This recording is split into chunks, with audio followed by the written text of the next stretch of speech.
طارق فتح صاحب نے بھی پڑھا تھا وہ آرٹیکل، میں نے ان کو بھیجا تھا، اور وہ مجھے یہ کہہ رہے تھے کہ ان کا دل چاہ رہا ہے کہ وہ اس آرٹیکل کو فریم کرا کے اپنے گھر میں لگائیں. تو سر سب سے پہلے تھینک یو سو مچ کہ آپ نے جوائن کیا. اور سر آپ کا سیٹرڈے کا جو آرٹیکل ہے وہ کافی لوگوں کو جو ہے وہ اس پہ لوگ کافی تعریف کر رہے ہیں، اور کافی کہہ رہے ہیں کہ انفیکٹ کچھ لوگوں نے یہ بھی کہا کہ پرویز خود بھائی جو ہیں، ڈاکٹر پرویز خود بھائی غلط کنٹری میں پیدا ہو گئے ہیں. ان کو یہاں پہ جو بات کر رہے ہیں وہ یہاں کے لوگوں کی سمجھ میں نہیں آ رہی. تو سر آپ کیا سمجھتے ہیں کہ پہلے جو ہے وہ ہم ایف اے ٹی ایف میں تو پہلے ہی ہیں ماشاء اللہ سے، اور اب یورپین یونین نے بھی ہمارے اوپر کافی زیادہ جو ہے وہ باتیں کی ہیں، جس میں جرنلسٹ کے ساتھ جو ہوتا ہے، اور یہاں پہ جو مائنورٹیز کے ایشوز ہیں، اور پھر جو بلاسفیمی کے اوپر انہوں نے ایک نیا تماشا کھڑا کیا تھا فرینچ امبیسڈر کا. تو اب آپ کیا دیکھ رہے ہیں کہ کیا کریں گے یہ لوگ، کس طرف جا رہا ہے پاکستان؟ بہت سے سوالات کیے آپ نے. اول تو یہ کہ ایف اے ٹی ایف کے چنگل میں ہم اب تک ہیں نہیں. بلیک لسٹ نہیں ہے، گرے لسٹ ہیں.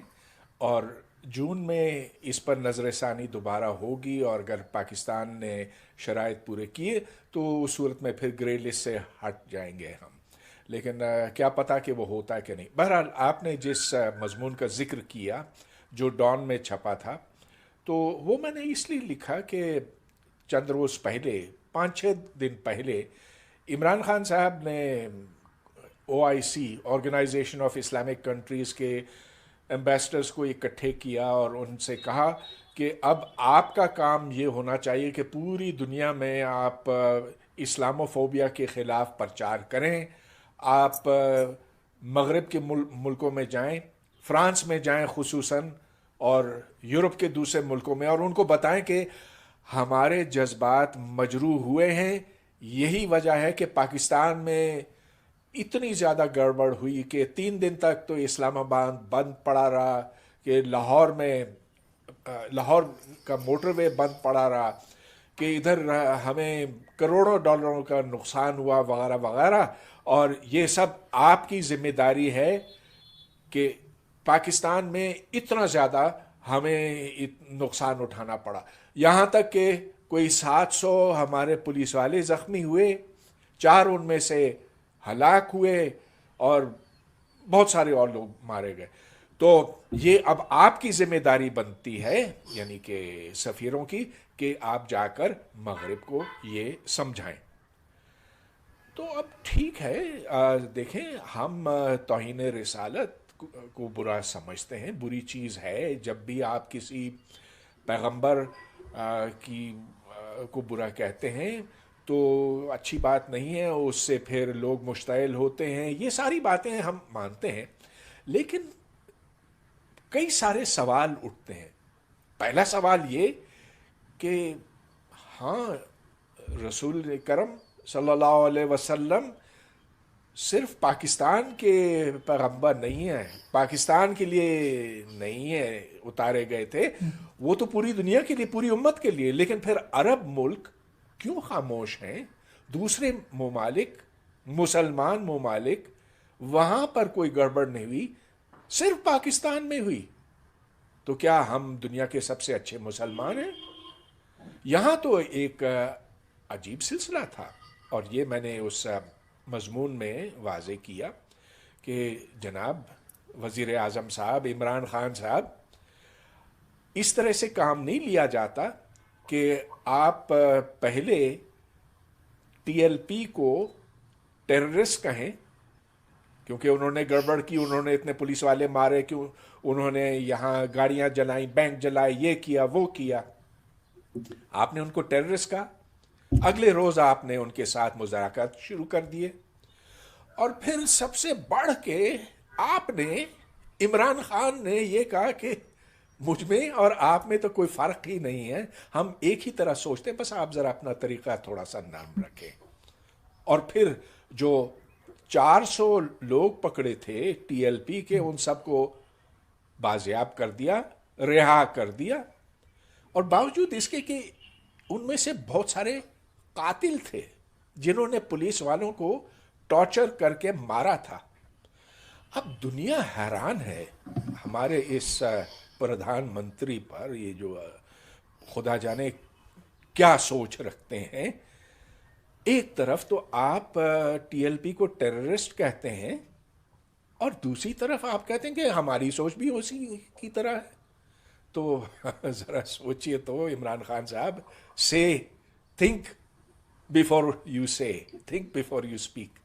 اچھا تو ایک بات تو یہ تھی، لیکن پھر یہ کہ آپ نے اس کے فوراً بعد یہ کہا کہ دیکھیں یہ جو میں نے آپ کے ساتھ معاہدہ کیا تھا، ٹی ایل پی کے ساتھ معاہدہ کیا تھا کہ ہم فرینچ ایمبیسڈر کو یہاں سے اٹھا کر باہر پھینکیں گے، تو ہاں دیکھیں وہ تو ہو نہیں سکتا.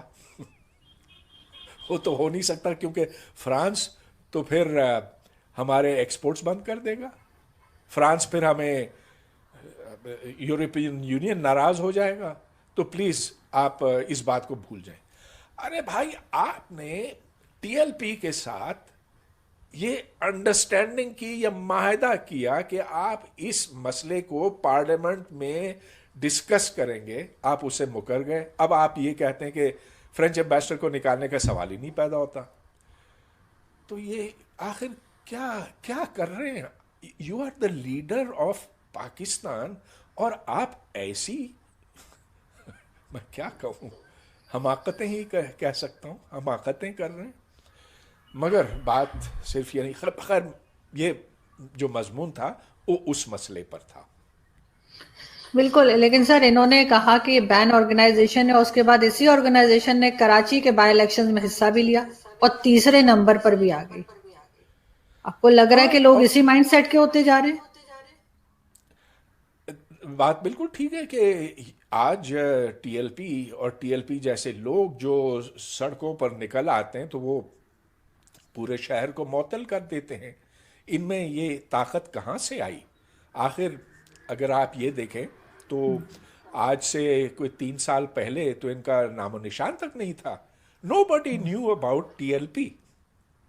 اب ان کی طاقت اس قدر بڑھ گئی ہے کہ یہ چٹکی بجا کر حکومت کو ایک دم بلیک میل کر لیتے ہیں. حکومت پھر پیچھے ہٹنے لگتی ہے، یہ آگے بڑھتے ہیں.